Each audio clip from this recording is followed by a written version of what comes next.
Now, the golfer you see in this clip hasn't always been smashing 350-yard drives. In fact, when I first started working with him just after his freshman year in college, this player had probably an average clubhead speed in the 114 to 115 range. Now, it's obvious that he's spent time with a trainer, worked hard on his body, and been very disciplined in the gym. But at 5'10" and 170 pounds, it takes incredible swing mechanics to be able to generate this kind of force. And in the remainder of this series, I'm going to explain those mechanical principles to you. Now, before we get into ground reaction forces in the golf swing, let's take a look at an amazing vertical jump.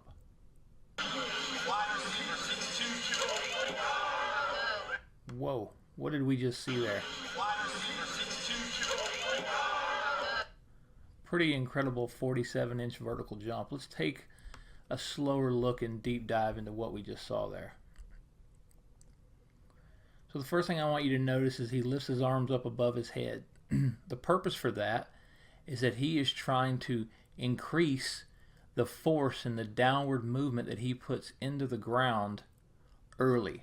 So he's making himself very, very heavy and really, really pushing down into the ground. Now, it's quite obvious that this athlete has got a lot of velocity of his body moving down toward the ground. And that's going to cause a muscular contraction. He's going to need to slow down his body from moving into the ground. So what's happening there is he's actually contracting muscles in an effort to decelerate himself as he makes himself incredibly heavy and pushes into the ground. Now, that early muscle activation, that stretch cycle there that's occurring in those muscles, is going to allow him to have a ton of force back out of the ground in the change of direction. So it's essentially like he's lifting his hands up above his head. He's trying to get some momentum to make himself super heavy into the ground, to cause a huge contraction of muscles to slow and down his body weight from hitting the ground and decelerate his movement downward so that he can change directions and explode up very, very quickly. This is very, very similar characteristics of what you see in the golf swing, in the backswing. So, for example, if you think of the backswing, the purpose that the backswing serves is it's a counter movement to the downswing. That's the same thing as kind of this golfer lifting up his arms and going into the ground. That's the counter movement to the vertical jump. When you watch powerful golfers smash 300-plus yard drives, it's quite obvious to see that they use the ground quite differently than amateur golfers do in an effort to achieve maximum clubhead speed. Throughout this series, we're going to share with you exactly what they're doing. But before we get into that, I want to define some terminology for you. The first term I want to use is center of mass. It's the point around which we balance our body mass, or the point where gravity appears to act on the body. If we divided the body into three planes in equal parts of mass between the front and back, left and right, and top and bottom, the center of mass will be the point where all three planes intersect. So for simplicity, I've drawn this sort of yellow circle here that's directly in the middle of the center of the pelvis. The next term I want to cover is center of pressure. Center of pressure is a measure of the distribution of pressure between the 2 feet and between the front and the back of the feet. Since pressure is a measure of force, the center of pressure can also be defined as the point on the surface through which the sum of the ground reaction force acts. Center of pressure of each foot is represented here on the screen by a dot. And then when you combine the forces that each foot is putting in the ground, it creates a center of pressure, which would be defined by this gray dot here in the center. The ground reaction force refers to the force exerted on the golfer by the ground in response to the force exerted by the golfer to the ground. It is defined as the mass multiplied by the acceleration and is measured in newtons. The laws of motion dictate that for every action there's an equal and opposite reaction. The ground reaction force is always present as long as there's a physical contact with the ground and works in all directions in which the golfer is exerting force on the ground. For example, the more the golfer pushes into the ground, the more the ground pushes back against the golfer.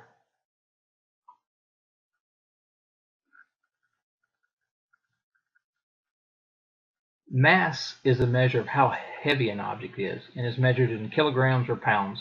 For example, you could say your body mass is 85 kilograms or 187 pounds. Pressure is a measure of the force acting over an area. In other words, force divided by the area over which the force acts. These are important terms because in golf instruction, or even listening to players alike, you would hear people say things like, I'm not shifting my weight. And we're going to clearly point out that there's slightly a difference between mass or a weight shift, and we're going to use the term pressure shift to be a little bit more exact. Now that we've set the foundation by defining some key terms, we can begin to have an educated discussion about how golfers are using the ground to create maximum force. Now that we've seen an amazing vertical jumper, let's look at the golf swing through the eyes of an explosive vertical jump. And the first couple things I want you to pay attention to or notice here is at the start of the backswing, so it's clearly that this golfer is going to try to create some velocity in this direction in the backswing, and that velocity is important. If you think of the vertical jumper moving his body weight down very quickly at the start of the jump in order to get that muscle contraction, I want you to also think of the golfer moving into his right side with some velocity as the jumper going towards the ground for the very first time. So this velocity in the backswing is going to cause this golfer to start contracting muscles to slow down the rotation and acceleration of his body so that he can change directions. So how is he achieving this velocity in this direction away from the target? So let's go over here to the right and let's take a look at how the golfer is using the ground. So at address, we can see that this golfer's got about 53% of the pressure of his pressure in his left foot and about 47% in the right foot. So watch the flow and the movement of the center of pressure. Now, as he begins his backswing, it's very clearly as you start to see some mass movement, so his head and his upper body moving gently to the right, we're seeing the foot pressure in the lead foot start to increase. And I think he gets upwards of about 58%. So he's moved a large, he's moved a lot of pressure into this left foot in order to facilitate this movement in the direction away from the target. So when I'm looking at my golfers and measuring them, that's something that I always want to see. I want to see them pushing off of this lead foot in an effort to create some velocity in the backswing. Anytime someone comes to me that's trying to gain clubhead speed, almost the very first thing I do is I spread their feet apart, and you'll notice this golfer's feet are about 22 inches apart here, and I try to create some tempo and some speed throughout the course of this backswing. And you'll notice that when he starts pushing into the ground off that lead foot and starts to get a lot of speed and momentum, this unweighting of the left foot continues. When I say unweighting, I'm talking about, again, if we go over here and look at his left foot, it now only has about 18% of his pressure in the left foot. So he has almost completely unweighted his left foot and moved a lot of pressure toward the trail side. And you can really see it building up into sort of the ball of his right foot here. Now, because he's got enough velocity going back, he's setting himself up for a very, very dynamic change of motion. And again, how is he doing that? He's creating a lot of velocity in the backswing. He's having to fire muscles at this rate and contract muscles in order to decelerate his body, his arms, and the club. Now that stretch cycle is very, very similar to what you saw from the vertical jumper when he unweights himself and goes down toward the ground very, very fast, as he's nearing the bottom of that jump, his muscles are contracting at an incredible rate in order to be able to change directions and send him in the opposite direction. And that's exactly what we see here in this backswing. In this section, we're going to focus directly on the change of direction or transition. So we've made a backswing. We've seen this golfer create a lot of speed in the backswing to be able to contract those muscles and make a very, very dynamic change of direction. So the first thing I want you to notice coming out of the change direction is how this golfer kind of lowers himself and lowers his body mass.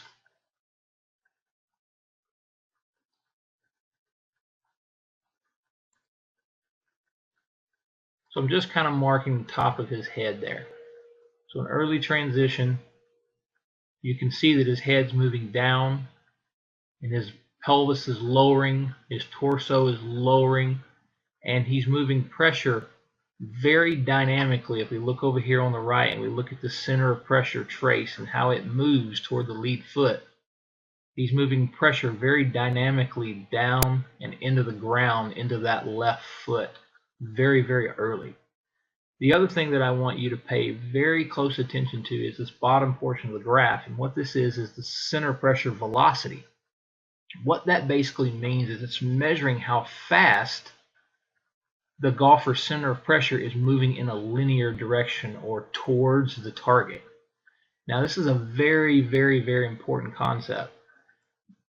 Golfers who can move that pressure very, very fast and spike the pressure under their left foot very fast, again, are causing a necessary muscular contraction in order. So if he's got all his movement and pressure going this way, he has to find a way to decelerate and stop the movement in this direction and start converting it into movement this direction. So this is where he's going to really start to push vertically hard up and back out of the ground.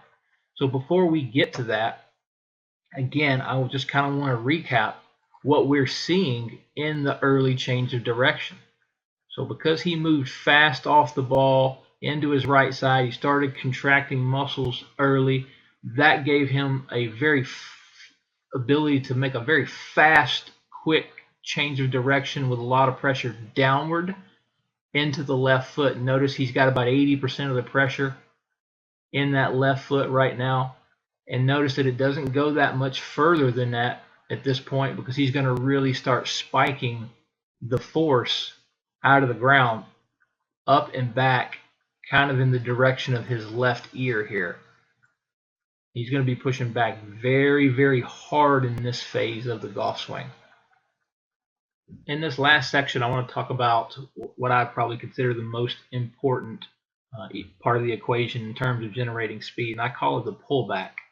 So just a quick recap, we saw the golfer go really, really fast in the backswing in order to create a muscular contraction to decelerate himself, slow down those body segments, and be able to change directions very, very fast. Once this golfer changed directions, we saw them coming explosively out of the change of direction, lowering themselves, the hips lowering, the torso lowering, and the center of pressure moving very, very fast to the left side and getting the pressure under that left foot. That got us down to about this point. Now, the pullback is just essentially what I call the golfer really spiking force out of the left foot in the direction of, say, the left ear. Now, the direction here is important because of what it's going to do to the club. Our hand path is pretty much moving in kind of a circular fashion here. And the curvature of our hand path, especially on this front side of the circle here, is very, very important because it allows us to add a lot of angular speed to the club. So what do I mean by angular speed? If you remember from previous videos, we've talked a lot about the center of mass of the club, and that point being somewhere down here along the shaft where I've kind of drawn that circle. The center of mass is always seeking an inline condition with the force that's being applied on the handle. So if I continue to drag the handle in this direction, well, the center of mass would want to try to stay in line or work back in this direction to facilitate staying in a straight line there. But we don't want that. We want the center of mass to line up and to line up down here by the ball and add a ton of velocity to the club head while it's doing so. So because of that, we're going to need that hand path to curve up and to the left. And to do that, we need our body segments. We need our left shoulder to be working up and back so that we can start to pull this grip up and back in this direction very, very fast. And that's going to cause the center of mass of that club to try to line up down here by the ball. And watch here as you see this golfer do this. You can see the hand path moving up and back and the left shoulder pulling back very, very quickly. And you can see all of the angular velocity of the club trying to line up, and it's moving so fast it passes the hands there. So the culmination of why we are using the ground in the manner that I've described in this video is essentially all in an effort to be able to create curvature of the hand path in this direction to get the club to line up as quickly as possible down here by the ball. So we need that center of mass to get in a straight line really quickly down here by the ball. And the only way to do that is to put an upward and inward pull on that grip to be able to do that. And you can see if we really focus on what the lower body is doing and the connection to the ground and the foot, you can see he gets a lot of pressure under that left foot. He's pushing up and back so hard, his left foot actually loses contact with the board. Yeah, so he's only got 40% of his pressure under the left foot. And the reason why is because it's almost off the ground here. You can see that his left toes are basically the only part of the board touching the board. So I'll go back a little bit. He's got a lot of foot on the board there under his left foot, 81%. And then he's kind of losing contact. It gets down to about 36%. And that's because he's pushed up and back, or he's what I call pulled back so hard. He's used the ground to pull the left shoulder back to curve the hand path up. And that's where all the velocity is coming from. So in recap, from the beginning, if you want to hit your driver further, we need a huge counter movement in the backswing. We need a lot of velocity of the body segments moving in this direction. To start that and facilitate that, we're going to push into the ground very, very hard under this left foot to get this whole process started. We're going to achieve some velocity in this phase of the swing so that we have to contract muscles to slow our body down and be able to change directions. Now, because we've contracted those muscles, we're going to come out of the change of direction very, very strong, very, very fast. And we're going to be able to move that pressure dynamically into that lead foot and under that lead foot at a very, very fast rate. And because we've moved it left in a fast rate, again, we're going to have to contract muscles that changes the direction and allows us to push out of the ground and pull it back in the direction of our left ear and pull back and up on that handle of the club so that we get all that club head velocity in there. I hope this helps you guys, and if you will follow the things that I've laid out in this video, you're on your way to smashing 300-yard drives.